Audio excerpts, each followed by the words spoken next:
on vacation We for are. a couple of weeks. It's fall. It's an autumn vacation. And we're taking long walks in the leaves. So what are you doing on your autumn vacation? What are you binging on your autumn vacation? Well, you know me and binging. I'm not really good at it. But you're binging something, I heard. I have found something that I'm really, really enjoying. And it's on Amazon Prime. Okay. But it's also, I think you have to have, like, it's, you know, I'm an Anglophile a little bit. So I like British stuff. A little bit. Okay. Anyway. And so I have a subscription to Acorn, which is one of the channels you can get on Amazon. Okay. It's a British thing. Yep. There's also one called BritBox, and they're kind of competing. I only have Acorn. Okay, now I've gotten off on a digression that's disgustingly boring. So anyway, this show is What's the show called? Called QI. And it's a game show, put that in quotes, hosted by Stephen Fry in the first. Love him. I know. And he does the first 10 or so seasons. Okay. Okay. It started 10 seasons. Oh, they're like on season 14. It started like in 2014 or something. 2003. See? 2000, it was way before 2014. We can edit that in post. But you're not going to, are you? Oh, no. Sadly. No, it started back in about 2003.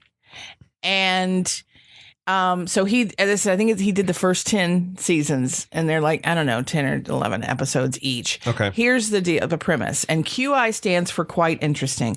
Basically, what you learn is that Stephen Fry is stupidly smart. Oh, yeah. I mean, like, intelligentsia smart. He's so Yeah, Mensa level genius. correct. Smart. Yeah. So this is basically a game he made up, and he hosts, and he asks these questions, and he has 4 comedians. Usually they're British. Every once in a while he'll have Rich Hall on, who is kind of weirdly American. And so he'll ask questions that are impossible. And what he says in the very beginning, he says, I expect you to not know any of these answers. I expect no answers. He said, if you get the right answer, then maybe you'll get a couple of points. But if you're interesting, that's when you'll get the most points. So the comedians are just making up bullshit answers? Sometimes they are, but they have to be, they have to be real. It has to be like, if you're interesting, you can't make up stuff. And that was why Rich Hall has issues, because he'll just make shit up. You have to, because he has guys in the back looking up facts. And he has a little earpiece, and he'll say, okay, in my earpiece, I found, apparently you are correct. So you're going to get 5 points for that. But if people go off, if they go chasing rabbits or digress, but it's interesting, he's fine with it. Now, here's where you can lose points, which is why some people end up with negative points. Okay. Is if you say the obvious answer, the obvious wrong answer. Okay. Like, how many wives did Henry VIII have? 8. No, Henry VIII. No. 6. Well, that is the wrong answer, and you would have lost 5 points. He actually had either 3 or 4, depending on who you believe. Oh. And that's a random thing. But all these little Brits are like, no, he had 6. That's what it says in the books. He had 6. And he's like, you lost 5 points. So hush and let me tell you what really happened. Well, Elizabeth Taylor had way more than that. So I don't even know why we're still talking about Henry VIII. But go on. Because she's American. Well, I believe she was born in London, interestingly enough. There you go. So I think I got a point. Here's my deal.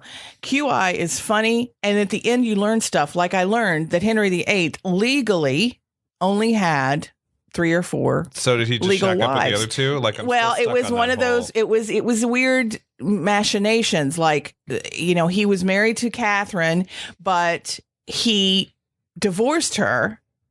But the Pope said, you didn't divorce her. So his next wife, Anne, the Pope said, you're not really married to her. Oh, And then there's another one that they got it annulled. Jane, I think they got it annulled or something. Whatever. It ends up being 3 or 4. Point being, QI, funny show. It is a funny show, and Amazon you learn Prime. stuff on Acorn. But you learn stuff at the end, but you've laughed your ass off in the meantime, because the comedians are funny. Okay. So that's what I've been doing, and I've learned stuff. I've learned about British stuff mostly. I'll be honest. Which is the only important. Which I'm stuff okay for with. you. I'm actually okay with. Yeah, that's your thing. And you?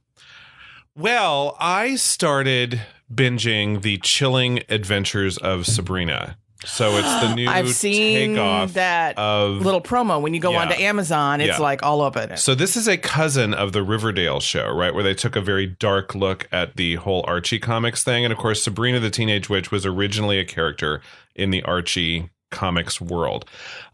This one is not Sabrina the Teenage Witch starring Melissa Joan what I Hart heard. from, it's darker. One would be tempted to say the show doesn't know what it is. I think it does know what it is, but it wants to be everything. Where are you in that? How many episodes? I'm only about 4 episodes in. And how I have many to do say, they have? Like 10. Okay. The plot moves pretty quickly. Like in episode 4, we're like already like to where you could be at the end of episode 1. Or the end of season 1, you could have arrived where we've already arrived at episode 4. I believe they've got a 2-season deal already, so another season will be coming. It's dark. It's also funny. It's also like teenage. One of the subplots so far is that Sabrina really wants to start this club for girls at her school. But then there's also like super dark stuff like Satan really wants you to sign his big black book and sell your soul forever. So there's like Satan's a character in this, and he's a big goat looking thing. And these witches are Satanists, and they call him the Dark Lord. And so it's really not. No, it is not like, these witches are are they mean witches? I mean, are they hurting people? Well, no. So it's interesting, right? Because the way that Satanism is kind of framed in this show is that Satanism is above all the practice of free will, and that people can do whatever the fuck they want. And it's freedom. That's kind of what they're preaching. So it's not evil per se, but the idea is that you're more free at night than you are in the daytime. And so darkness is just a theme of now she has 2 witches, Hilda and Zelda, still from the show. They also had those in Sabrina the Teenage Witch, so there are some holdovers.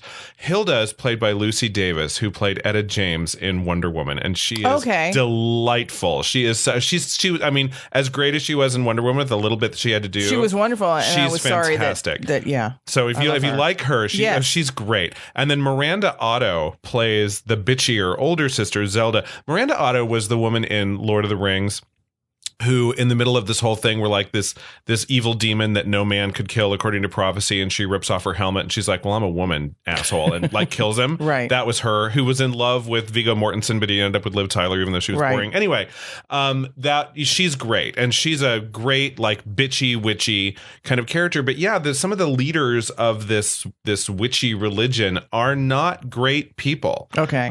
And she's kind of in this. It's an interesting thing because her mom was mortal, her dad was a high priest of this religion. So she's kind of caught between these two worlds, and she's not really sure how she feels about this church. She's not necessarily an adherent to it. So what is it? Is it kind of like a new Buffy where it's an allegory for adolescence? It feels like it wants to be a little, but because it's now and not, 20 years ago, the scarier stuff is scarier. Sure, it's not quite as campy, and then there are moments of high camp, and then it's just teenage girl who's like, what do I do with my boyfriend who's not a witch? Then it's all of those things at the same time. Do you think the Riverdale fans will like this? Oh yeah. Okay. Yeah. And because that's what they're counting on. Yes, and it was I think created to be on the same network as Riverdale, and like even like a follow-up.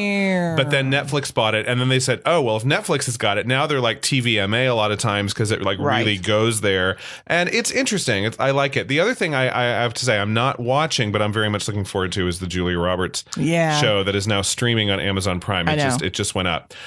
So I will be looking into that. The reviews say one of her best performances ever. You're looking at her entire film career. It's like this is like her at her peak. Again, 2-season deal, but it's unsure as to whether or not she'll do season 2. Right. So I'm hoping she had a great time in the show and it ends up being a big hit because, interesting, based on a podcast, that show. Interesting. And Catherine Keener, and like a fictional storytelling podcast, Catherine Keener voiced the character that she plays. Okay. Catherine Keener could have acted as well. She just throwing that out. But I mean, she doesn't have Julia's gravitas, but I'm just saying star power and really marquee good. value. But she's awesome. The entire voice cast of this podcast looked amazing. Like they had a lot of great actors doing it. None of those actors came to do the show, so I guess the director just wanted to do a new thing with actors who were approaching this for the first time, so he could maybe direct them. I get that, but that looks really interesting. Well, I mean, I think now we're looking at the streaming stuff, Netflix and Amazon, and all of the channels that each of them, have a universe for. That's where entertainment is going. Yeah. I mean, that's just, the regular TV cable is just. And you know me, I'm on board. I mean, I don't binge. Like, I don't like to watch 5 episodes of something in one evening. I can't do that. You have done. But no, not really. I don't watch that many in one night. I'll watch 2 or 3 max, but I only watch one TV show at a time. Like I do now. I'm watching Sabrina. And when I finish it, I'll probably pick up this one on Amazon, Right. So what TV show are you watching is the same thing as what book are you reading. I could never read 2 books at once. Right. I could never do it. Right. I don't watch 2 TV shows at once anymore either. Well, I think that's Why? Yeah. Well, you can just watch one and really stay in that experience it, world and then, as long as you can. Exactly. Yeah. So, that's anyway, cool. All right. Come back next week. Yeah. What's the show next week that we're doing? We are going to be talking about what's coming out in movie theaters. Awesome. Okay. So we're going to be talking about trailers. We're getting ready for the Oscar bait stuff. And it is just a teaser. There's a lot of that. Okay. So, anywho, but yeah, it's going to be good. Enjoy the rest of your little thanks. vacay. We'll see you Get next ready. week. Yep. We're out.